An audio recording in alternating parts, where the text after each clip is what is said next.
So Davido has alleged that he has been receiving threats to cancel his Lagos, Nigeria show after his criticism of the Nigerian economy on an American podcast.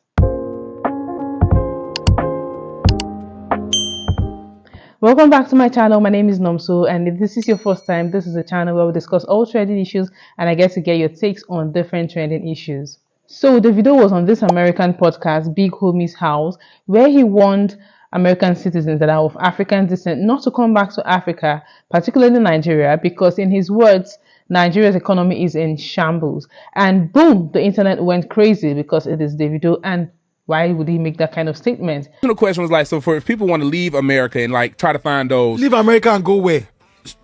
Back home. Let's be honest. Go back where? It's not cool back home. It's not. My country now is in the economy now is in shambles. Like, but if this did not sit well with a lot of Nigerians, especially the political elite, the real question is, why do many Nigerians actually agree with him? And then what lessons are there to learn from this whole saga? So prominent voices like Joe Ibokwe, Reno Omokri, they criticized Davido for making that statement. They said he's actually demarketing Nigeria. Someone like Joe Ibokwe, he tweeted, "Actions carry consequences, accept your mistakes and apologize to Nigerians." While Reno Omokri, on the other hand, he pointed out how Davido's father, Mr. Adedeji Adeleke, said recently testified about his thriving investment in Nigeria, including a $2 billion power plant generating 15% of the nation's electricity. So that's a summary of Reno Omokri's tweet. So their argument is that while you can criticize leadership, attacking the country's reputation on a global stage is actually crossing the line. That's their argument. But is that really what Davido did? Here's what's up. A lot of Nigerians actually resonated with what Davido said because it reflects their lived reality. So I'll read some of the comments I've been seeing around this conversation on X, also known as Twitter. So J. Austin Uche tweeted, Davido was being ambassadorial and diplomatic on that podcast. If I were him, no holds barred, I would tell the world how Buhari, Tinubu, and APC have destroyed our economy in 10 years. This is from J. Austin Uche.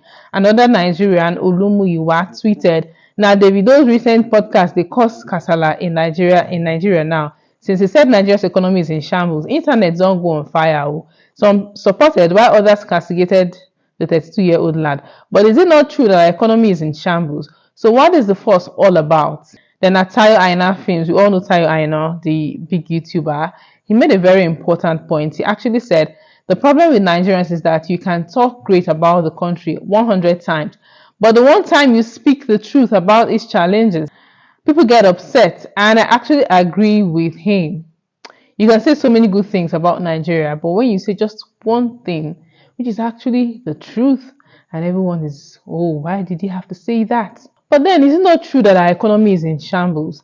Even if Davido has painted the country as paradise, you still wake up tomorrow morning and face reality. You still wake up and go get petrol at over 1,000 naira per liter. You still wake up and you can't find power in your house. You don't get constant power supply. You still wake up and you go to the market and the prices of things keep on skyrocketing every single day. People are saying that, okay, there's inflation all over the world in other countries.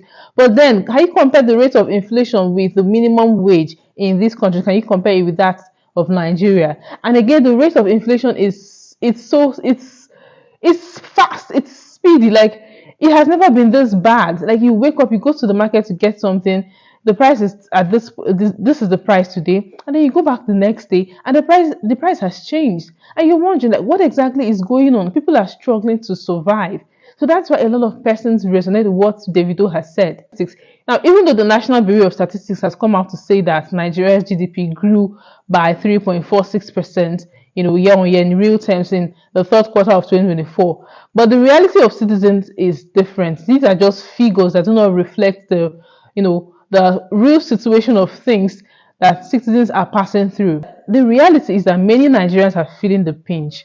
The rising cost of living, the unfavorable policies, the worsening socioeconomic conditions, it has made living in Nigeria a struggle. So what Davido said is not just his opinion. It's a reflection of what millions of Nigerians are going through. Now, this brings us to another conversation. What roles do celebrities, the prominent figures, play in critiquing their country? Now, someone like Reno Omokri, he believes that you should always project Nigeria, project your country in a positive image, just like what Rihanna does for Barbados. But then someone like Davido, well, I think bluntness is necessary sometimes. Actually, on one hand, public figures, they have a platform that can actually influence global perception. So their words can on one hand attract investment and on the other hand push it away. But then again, should they ignore the realities, the harsh realities that their people are facing just to present an illusion of national pride?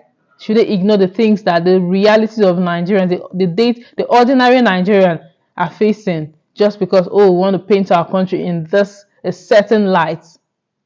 I mean, now let's talk about what Davido actually said, that there are threats to cancel his December show in Lagos because of the remarks that he made.